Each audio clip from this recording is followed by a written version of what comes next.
Bonjour à tous, bienvenue en français. Nous sommes sur l'étagère grammaire et aujourd'hui nous allons observer ensemble ce que l'on appelle la chaîne d'accords ou alors le collier d'accords. Vous aviez cet exercice à faire.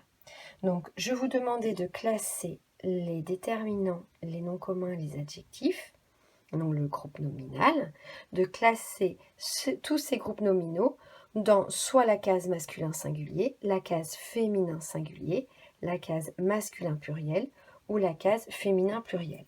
Donc, vous allez comparer votre travail avec cette correction. Maintenant, nous allons vraiment observer ce qu'on appelle cette fameuse chaîne d'accords ou ce collier d'accords. Alors, pour cela, on part du nom. Par exemple, ici, on va partir du nom, du déterminant, et à ce moment-là, on va décider comment marquer l'accord. Par exemple, ici, j'ai une serviette. Serviette, c'est féminin. C'est pour ça que j'ai un déterminant qui dit s'il y en a un ou plusieurs et qui nous montre que c'est féminin. Alors, j'entoure mon petit mot. J'entoure le E de une parce que ça montre que c'est féminin. Serviette, c'est un nom féminin. Il a un E. Maintenant, je dois aussi marquer l'accord dans l'adjectif. On ne dit pas une grande serviette, vous êtes d'accord? Donc, on écrit une grande serviette et on marque aussi l'accord. On fait pareil avec l'adjectif. Neuve, on ne va pas dire une grande serviette neuve. Neuve, c'est masculin. Donc, on transforme neuf en neuve. Et j'ai ainsi marqué à chaque mot mon accord.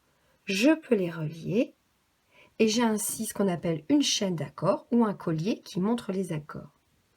En fait, pour résumer, dans le groupe nominal, le déterminant, le nom et le ou les adjectifs doivent tous se déguiser selon un code. C'est soit le code féminin, soit le code masculin.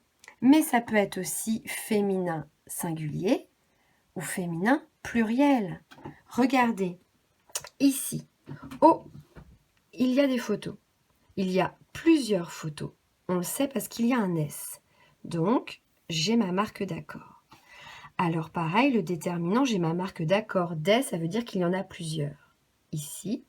Alors attention, l'adjectif doit aussi montrer que c'est une fille féminin, une photo, et qu'il y en a plusieurs.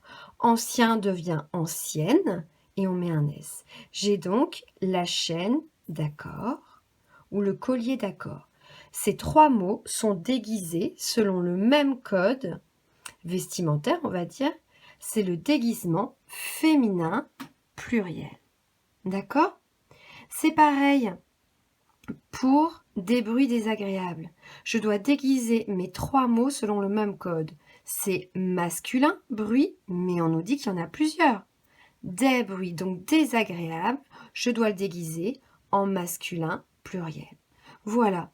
Donc, quand on part du principe qu'on doit juste déguiser les mots en fonction du code, ben c'est assez facile.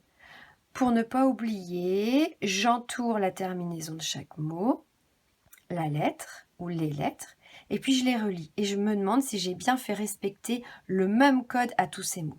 Alors vous verrez plus tard, l'année prochaine, qu'il y a des mots qui changent. Grand devient grande, souvent on rajoute un E pour faire le féminin. Mais quelquefois, comme neuf, ça se transforme en neuve. Les mots changent complètement à la fin. Et puis souvent le pluriel, le plus souvent se marque avec un S, mais parfois aussi avec un X ou quelquefois il y a des changements de mots comme un cheval, des chevaux, AUX. Voilà. Donc maintenant vous savez marquer une chaîne d'accords ou marquer un collier. N'oubliez pas, à chaque fois vous devez déguiser les mots selon le même code. Masculin singulier ou féminin singulier ou masculin pluriel ou féminin pluriel. Et à partir de ce moment-là, c'est facile. Bien, donc vous avez fait le bilan sur ce groupe nominal. Le groupe nominal, je répète, c'est plusieurs mots, comme ils sont en groupe, le déterminant, le nom et l'adjectif. Et vous avez vu aujourd'hui comment on marque l'accord dans le groupe nominal.